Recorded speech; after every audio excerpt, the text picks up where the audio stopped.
I was born in the most evil part of Russia. Russia. I'm Russian and Jewish, so I still have asthma. But it's very aggressive. I was just performing at the comedy club next door when I decided to invade this one.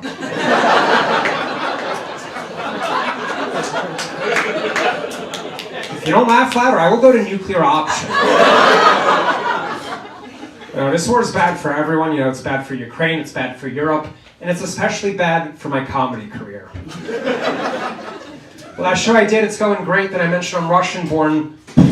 Crickets the rest of the way. At the end, I say, I'm dying up here, standing ovation. I have a 3-year-old daughter. I taught her to speak Russian as well. And now I no longer tell her, you're grounded. Now I say, you're sanctioned. And she goes, Daddy, what's sanctioned mean? And I go, that means you can only play with your Chinese friends.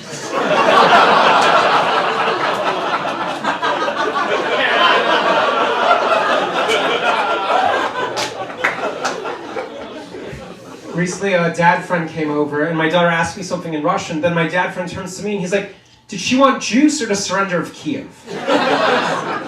I'm like, don't be ridiculous. She wants Poland.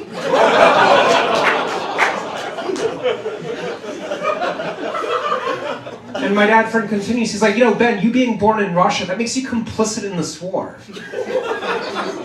I was like, dude, I've lived in America since I was a little kid. I'm only complicit in Iraq. Not as fun as coming back at you. I feel a few of you being like, hey, Ben, it's too soon. You're taking advantage of these people's pain and suffering for your own personal gain. I guess that makes me a major media corporation. And what's going on with it, right? According to Putin, Ukraine is full of Nazis. That's the reason he's giving for going in. And everyone else is like, the president of Ukraine is a Jew. And all I hear is eventually both sides are going to blame us Jews for high gas prices.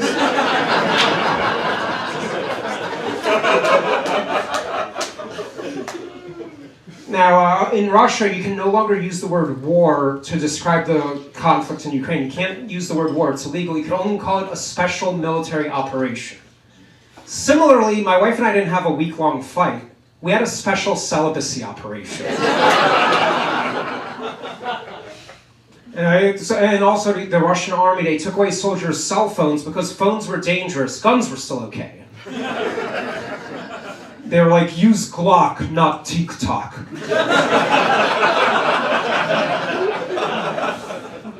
And this was in the Post. Apparently, invading Russian soldiers are Tinder matching with Ukrainian women.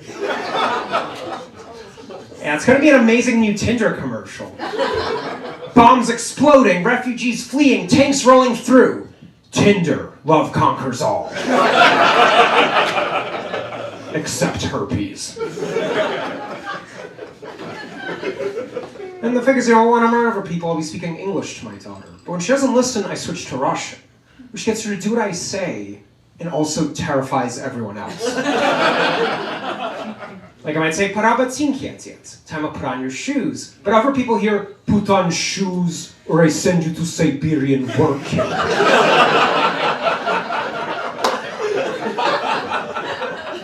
Or I'll tell them, "Надо куртку одеть, холодно, you gotta put on your jacket, it's cold." But I see our parents jump back, because they think I said, "Put on jacket, or I sell your kidney."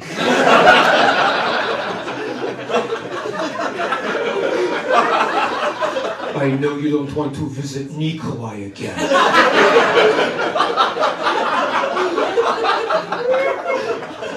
One time we're at the playground, I see my daughter pushing over a kid, I'm like, "Hey, Pistan, hey, stop it." But I swear, the other parent thought I said, "Finish him."